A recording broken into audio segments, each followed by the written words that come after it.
आम ए अंचल गरीब तथा मेधावी छात्र छात्री मानू सीबीएसई पैटर्न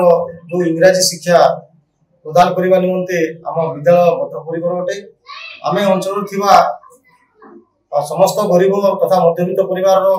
आवश्यकता पूरण करने आम अहरह चेष्टा चलू। आमर शिक्षा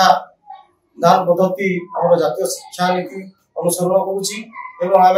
छात्र छात्री मान बौद्धिक मौलिक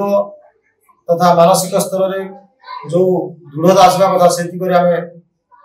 कार्यक्रम माध्यम अनेक जमी सांस्कृतिक कार्यक्रम हो कि योगासन ये सब माध्यम छात्र छात्री को शिक्षादान व्यवस्था कर सहित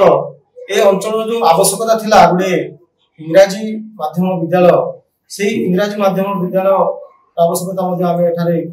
सुलभ मूल्य रे जो बापा माँ मैंने अच्छा दूर दूर को पढ़ाई पार ना निज छुआ मान से गोटे विकल्प भाव उभा होमर विद्यालय बर्तमान 100 रु ऊर्ध्व छात्र छात्री पाठ पढ़ुं सहित आमर जो आम शिक्षक शिक्षक नियुक्ति कर अभिज्ञ शिक्षक शिक्षक।